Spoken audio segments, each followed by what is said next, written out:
Hello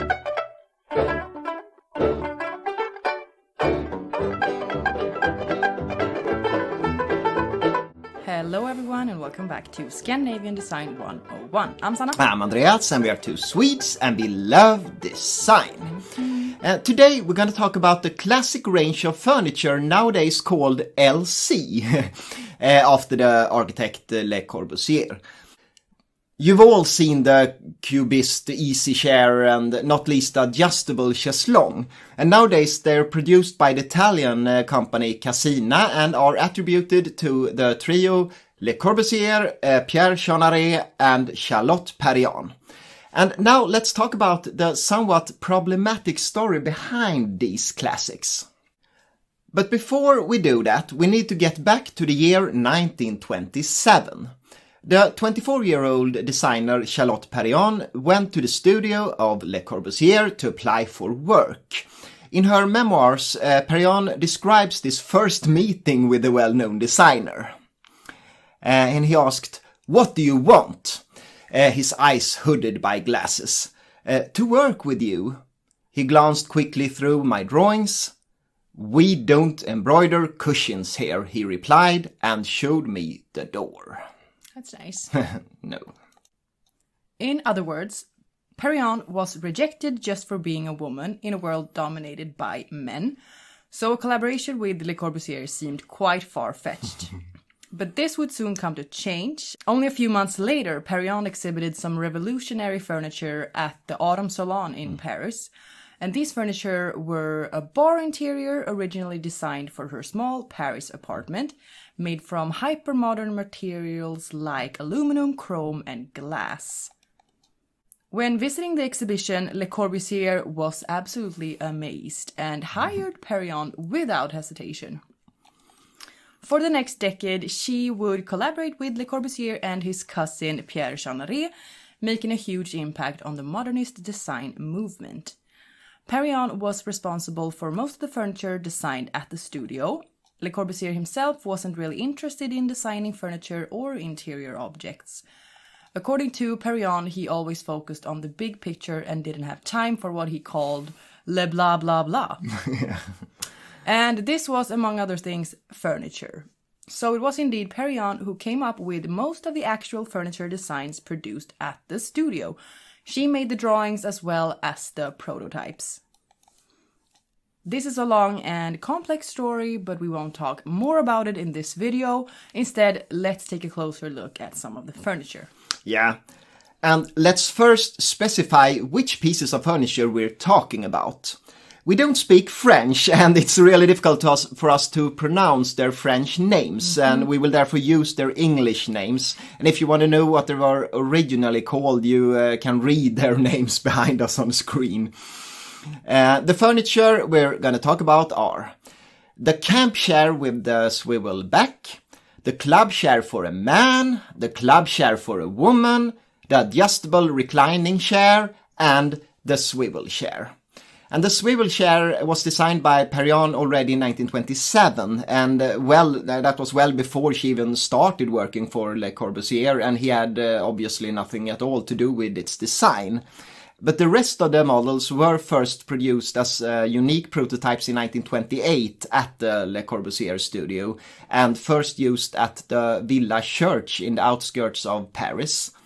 And the American couple for whom the villa was built hadn't requested any furniture of such sort and refused them.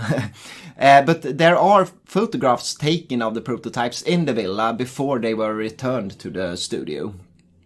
And in the pictures they look quite nice, but apparently the quality and craftsmanship was far from good. The studio lacked machinery necessary to bend tubular steel, and all the work had to be made by hand. And the result was rough-looking prototypes with a lot of defects and stress marks.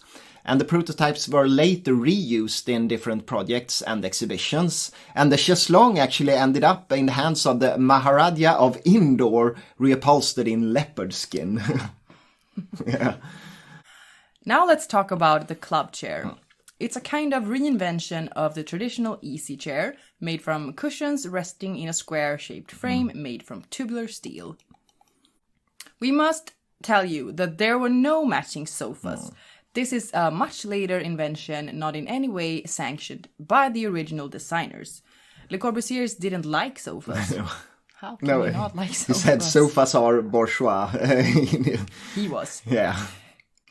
2 different prototypes were produced in 1928, the narrow version made for a man and the larger chair made for a woman. Yeah. The reason why the female model was larger was to make it possible for the woman to have her legs up on the seat. That is nice, actually. Yeah, no. A man, on the other hand, was supposed to sit upright. Boring and very not boring. very comfortable. No. The prototype of the narrow chair had springs inserted in the back legs to make it tilt back slightly. Also comfortable. Yeah. Sadly, this feature wasn't made properly and the prototype broke almost immediately, resulting in a chair always tilting back in a weird angle. Yeah. So that's not good. The designs wasn't adapted for serial production. It was difficult to make all the sharp bends, and pipes of different diameter had to be welded together. So that's tricky. Yeah. To hide all the imperfections, the prototypes were painted. Yeah. It's sometimes claimed that the frames were painted for aesthetic reasons, but that's highly unlikely considering the other furniture were chromed. Yeah. One must also remember that the club chair wasn't dismountable and would need huge galvanic tanks to chrome. Galvanic tanks. Yeah. I want a galvanic tank. Yeah. When it comes to the prototype of the chaise longue, technically limitations made it necessary to compromise. Instead of using a continuous tube for the frame, a thicker horizontal bar was welded at the head and the feet. This wasn't a beautiful solution, but bending a continuous pipe by hand would have been, close to impossible. Soon, the well-known furniture manufacturer Tonnet was contacted and a deal was made letting them produce some of the models. It's highly unclear exactly how this collaboration actually started, but some clues can be found in the memoirs of Perriand. According to her, a contract was negotiated but never signed because Le Corbusier was away from France during this time. The furniture was shown to the public for the first time at the Paris Autumn Salon of 1929, now produced by Tonnet. Tonnet had a newly started Paris branch, but the pieces exhibited in 1929 were probably produced in Germany and shipped to Paris for assembly. The exhibition in 1929 was costly and Tonnet helped out economically. It's therefore possible that they actually didn't pay any further royalties when producing all the furniture. It seems to be quite unclear. In 1929, they put some of the pieces into serial production. The chaise lounge model 306, the camp chair model 301, and different versions of the swivel chair. The club chairs were rejected for technical reasons. They were simply too difficult to produce. In addition to these furniture, also a bat stool, model 305, and a glass table, model 307, was put into production. The origin of the stool is quite unclear, but the table was probably the creation of Perriand. The furniture produced by Tonnet was a commercial failure, and only small numbers were made.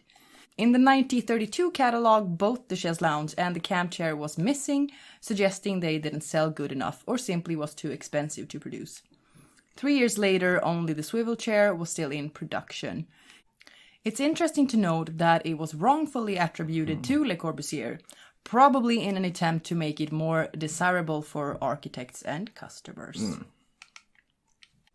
Quite large changes were made to the original models when they were put into production by Tonnet. The upper carriage of the chaise longue was now made from a continuous piece of tube. I think it was intended as that from the beginning. And to make it easier to galvanize and transport, the frame was made dismountable.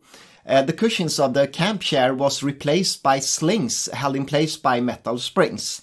And this was an obvious solution for Tonnet, who already produced furniture by, for example, Marcel Breuer in a similar manner. Since the production of the camp chair was a continuous experimentation, several different versions can be seen. The earliest ones, for example, lacked the top crossbar on the backrest. And most of these modifications were probably made by Tonnet and not the Corbusier studio. And this suggests that Tonnet was highly involved in the transformation of the innovative prototypes into furniture possible to produce in a larger scale. Yeah. In 1958, Le Corbusier met the Swiss gallery owner Heidi Weber. She told an amazed Le Corbusier that she admired the furniture first exhibited back in 1929. Personally, he didn't think much of them anymore, considering them to be old-fashioned and a proven failure. Weber persisted, and soon a deal was made, giving her the rights to produce the whole range of furniture. The swivel chair was excluded since it was the creation of Perriand alone. Soon she had bought an old building close to the gallery and started producing the chaise-longue, the camp chair, and for the first time ever also the 2 club chairs. The Weber club chairs had a chrome frame instead of the painted ones seen on the prototypes. And this was possible because the sharp bends were created using different pieces of tubes welded together. And this gave the illusion of a sharp bend, and the imperfections could be avoided. Another big change was the material used inside the cushions. The 1928 prototypes had down-filling, making the cushions lose shape. The intended geometric shape soon got lost when the cushions started hanging over the steel frame. And Weber used a mixture of horsehair and wool, then covered with softer materials to make them comfortable. And overall, Weber was more interested in creating furniture true to the original idea rather than adapting them for serial production. Between 1958 and 67, small numbers were made and sold to collectors around the world. Producing larger quantities in the small workshop wasn't possible, and to be able to face the growing demand, Weber approached the Italian manufacturer Cassina, and a contract was signed in 1965, giving them the license to produce the furniture.